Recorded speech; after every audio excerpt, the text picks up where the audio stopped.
Hello, everyone. With the starting of school and the changing of seasons here in Canada as we move on to um, fall and winter, I thought it might be a good time to discuss seasonal affective disorder, which is basically referred to usually by the acronym SAD. And what that means is there are certain types of depression that occur with a seasonal pattern. Most of us are familiar with depression that occurs in the winter. So it may begin to get worse in the fall as there's a changing in the light and the change in season, and it tends to remit as summer comes and things start to improve as far as weather and light and but there also is seasonal affective disorder that occurs primarily in the summer. So people start to feel more depressed as summer approaches. They're more depressed through the summer, and then it starts to remit when winter shows up. We know that there is a link between the seasons and the occurrence of SAD because we find this particular diagnosis more commonly in areas farther from the equator. So the diagnosis is less common in areas where the days and nights are more stable in the length of time and the weather is more stable. And it's more common the farther away you get from the equator, the more variation there is. So the first thing to know about SAD is that the actual diagnosis that you would receive from your healthcare professional would be major depression with a seasonal pattern. So it's going to look very much like depression. It's not that there's something specific that makes it SAD or seasonal affective disorder. It's just the time frame in which it occurs. So if you're experiencing changes in energy, changes in appetite, low mood, thoughts of hopelessness, and thoughts of low or limited self-worth, focusing on things that are very, very negative, then that's a sign that perhaps this is something that's starting to happen for you. Interestingly, as they've looked into the winter variant of SAD and the summer variant of SAD, the winter variant actually is pretty close to the opposite in presentation of the summer variant. So, for example, when we diagnose major depression in somebody, you can have either an increase in agitation or you can have a decrease in energy.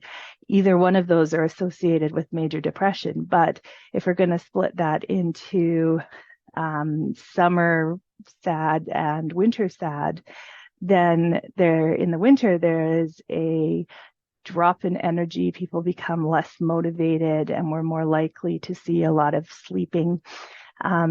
Whereas when they look into seasonal affective disorder in the summer, people tend to be more agitated and to sleep less. They're more likely to report insomnia.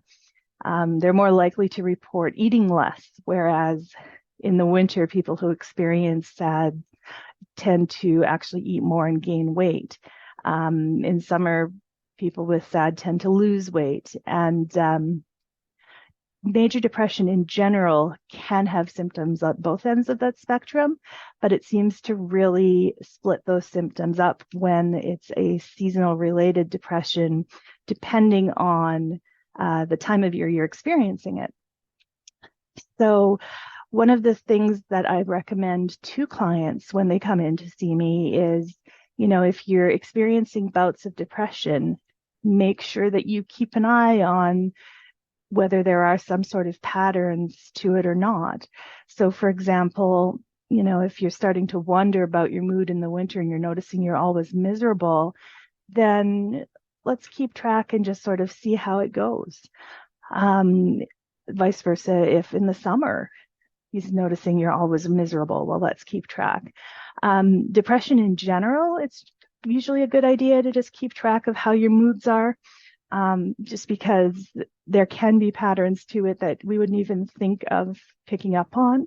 And those patterns can be a really good window for your mental health professional to help you address some of the issues that are coming up for you with the depression, or some of the issues that the depression is presenting to you, or even to be prepared, to be aware that this is something that has a pattern, and you can start putting your strategies in place prior to things becoming intolerable, prior to sort of ending up in your mental health professional or your doctor's office saying, I can't stand this anymore. I don't know what I'm going to do. I need something. Noticing the pattern can really help you avoid those kind of situations. So tracking of any sort, even if it's just a little note on your phone, on your calendar, good mood, bad mood, neutral mood. You can put a G, an N, or a B, and nobody would ever know what you were tracking, but it would give you a bit of a window into what's happening. So there are quite a few theories as to why seasonal affective disorder happens, and it really depends on,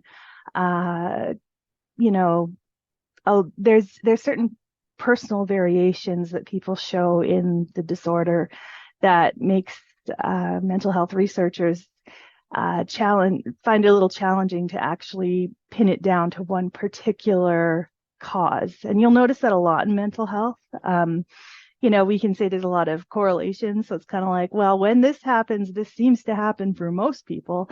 But because human beings are so interesting and so unique, there's usually exceptions to almost every rule. So it makes it really difficult for mental health professionals to actually have any direct causality between one thing and another. So the primary theories around why seasonal affective disorder happens are based on reduction or increase in sunlight and what that does to the body. So, for example, there's some theories that melatonin levels change based on the amount of exposure to sunlight, and that is what the change in those levels is what causes seasonal affective disorder. There's also some evidence that serotonin levels change depending on our exposure to light. And so we do know that serotonin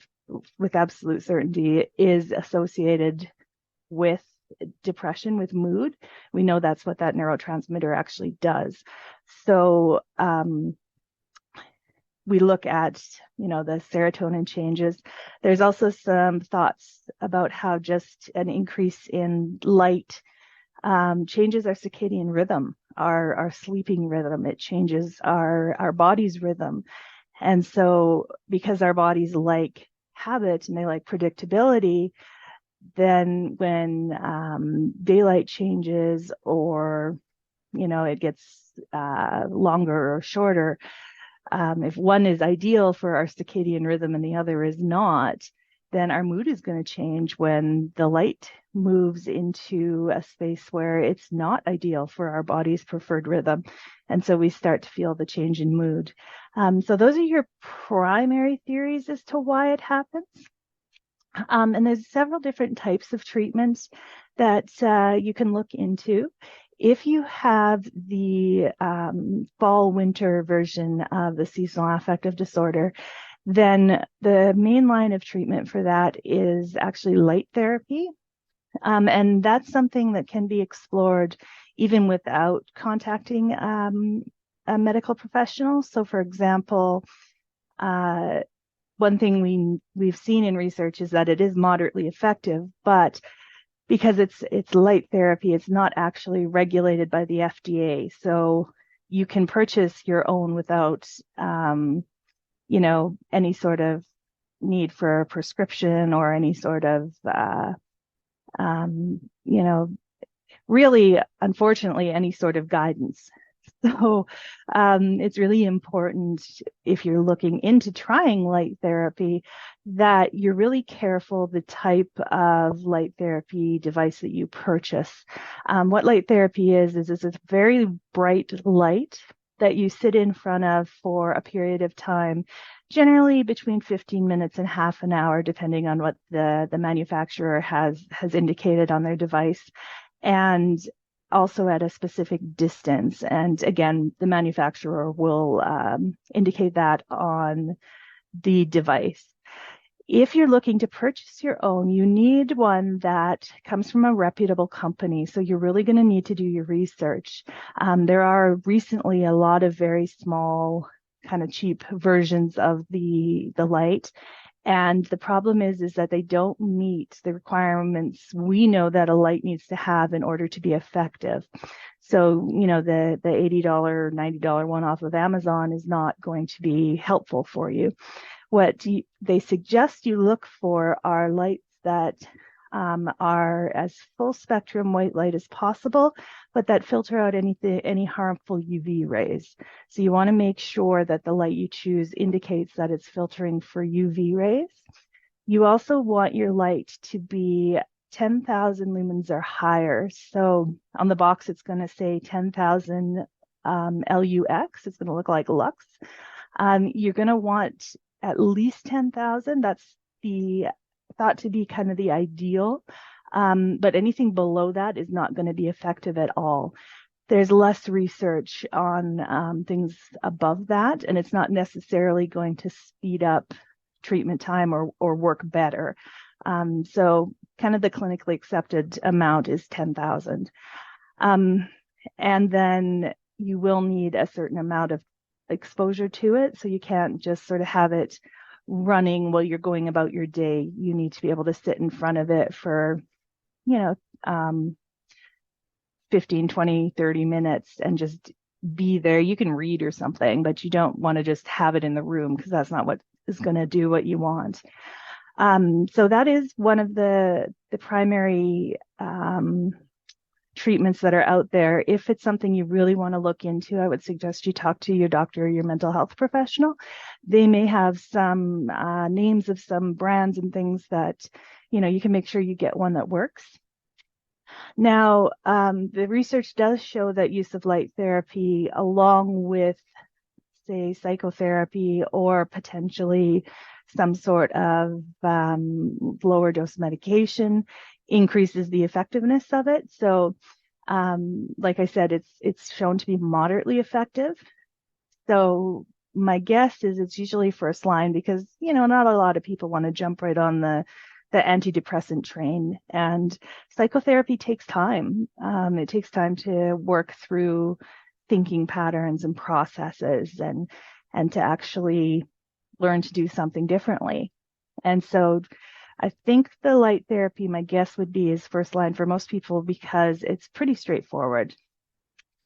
However, if you try it and you're finding there isn't an effect, then it's time to explore some other options as well. So speaking to your doctor about medication that will help with the depression or the depressive symptoms during the time where you're experiencing the depression, seeking out a psychotherapist or a psychologist that specializes or works with depressive symptoms or seasonal affective disorder is also are also two very effective options.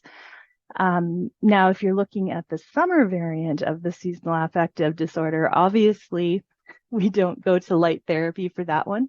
The summer variant is a little less researched. And so right now, basically, the options are psychotherapy or medication. And, psychological researchers are always investigating new and different ways to treat various disorders. So I imagine in the next, over the next few years, as it becomes more researched, we may have more specific types of treatments like we have for the winter version. But right now you're looking primarily medication or psychotherapy or a combination of both. If you're dealing with depression just in general, what you can do at home without a mental health professional involved is, making sure you're getting some form of exercise, even if it's walking. If you are able to get outside during daylight hours, during the winter, then definitely make sure you do that. In the summer, primarily focusing on getting that exercise so that you are burning some of that energy off. Keeping an eye on, just general overall health. So eating, sleeping patterns, all of those pieces that when they're working together well, maintain good health.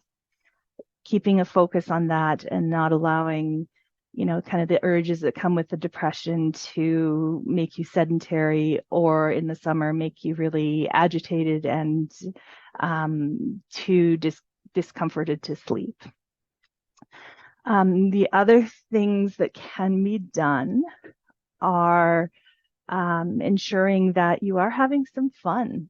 So don't just sit around the house and, kind of dwell in your thoughts, because that's not going to help to change them. But if you can get out and do something with other people, you're not going to feel like doing it. When the idea first comes to you, if you're dealing with depression, it's going to be like, oh, it's not going to be any fun. I really don't want to do this.